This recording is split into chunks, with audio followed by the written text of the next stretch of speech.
somebody that's going to siphon money like Trevor Manuel. He was the only trustee and he siphoned money until the state pension funds was finished. I mean, there was nobody checking. There was no checks and balances. And they talk about checks and balances. But him and his girlfriend just ransacked this guy. And they say that it was Zuma. I still challenge the media to come and prove to me bank statements and all that Zuma has captured the state. It is a very strange thing that one president must be haunted. And let me tell you, it's a shame. It is one of the biggest shames that we've taken President Zuma and made him a crook in front of the whole international world. And after 22 years of being in a court, and now you will immediately say, but Stalingrad. Listen, friend, let's try Stalingrad. I've been charged for rape by my girlfriend. And you would have seen it in the news. I was totally set free and everything and found innocent, but I was there for 77 appearances, 7.5 years of my life, 8 million rand of fees. It destroyed me. Eventually, I couldn't even use an advocate. I had to defend myself. It can destroy your life. 22 years in a court is wrong. And now Ramaphosa comes and says, okay, 15,000 other people can go, and you too. And what does the IEC do? They do not even recognize the president of a country that said no more. If you say no more, no more, it means you don't have to go to prison. And then it means automatically there's no 15 months involved. How can you now suddenly turn around? No, he's got 15 months. And isn't it amazing how they can just manipulate it so that it's 15 months and not 13 or not 12 or not 10 or a year? But now suddenly, with the pardon itself, the same story. They're like AfriForum. AfriForum takes debit orders of about 29 million rand a month. What do they do with it? They want to build Afrikaans universities. I mean, really? We had Potchefstroom University, it's Afrikaans, they changed it in English. We've had Stellenbosch, we changed it in English. So what do you want to do? Build another Afrikaans university that's going to change in English within 2 years? We all know expropriation without compensation is coming. It's there, it's finished. I mean, we know that. So what did I do? I went and I said, in a number of discussions with President Zuma, we must introduce a system like we've got in England. The state has got all the ground, but you've got a form of ownership, a naked form of ownership with 99-year leasehold like we've had with Hong Kong. Now everybody and all capitalists are saying, but if we do that, all the property will lose its value. Why didn't it happen in England? As a matter of fact, England has got the most expensive property prices in the world.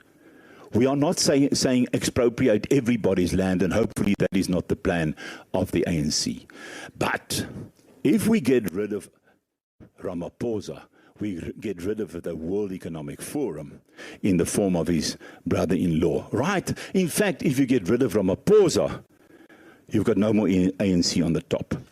And then, why don't you have a Zulu in the top 7?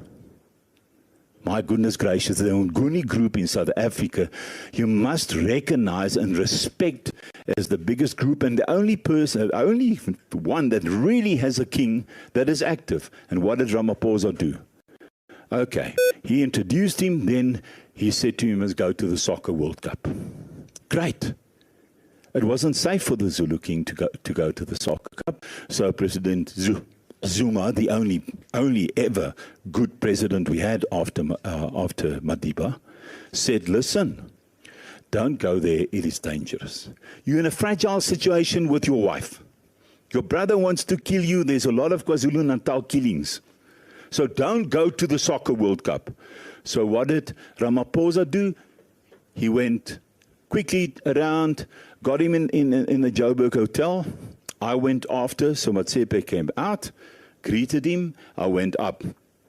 And I found the Zulu king with another wife that I didn't recognize. So what did they set him up to do? They set him up on drugs, okay?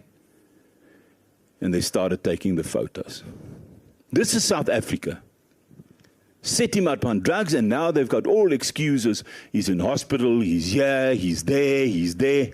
Why did Ramaphosa plan to put the Zulu king on drugs? Why did he do that? And then why did he get everybody to take photos of a naked king and humiliate him? And therefore the king doesn't even go to his palace. He stays in Balitu. I went there. The premier of KwaZulu-Natal, under Ramaphosa's instructions, stopped the Zulu king's money.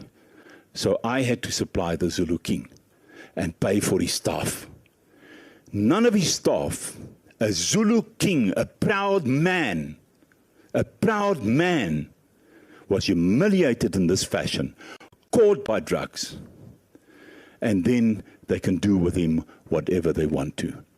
That is why I went to Nkandla, because I wanted to know for myself what is happening.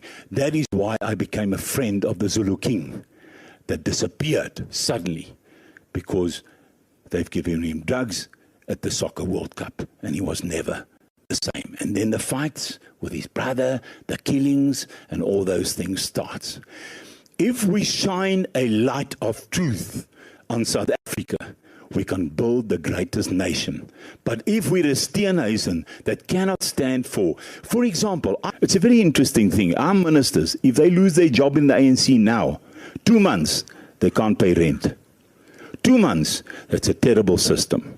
We have to have more continuity. You have to have a person 10 years, 15 years in there, but a real person with the real qualities and not all these families. If we can get rid of Ramaphosa, and I pray that we do, and that he will. I've been to our deputy president. I like him very much. Everybody talks about Paul Mashatile, this, that. That man came through the ranks. That man came from nothing, and they talk about Alex, and people are just not used to money. A man has money, suddenly has to explain everything. SARS is on him, the police are on him. The police never made money. SARS never made money, but they come and inspect you. How's that?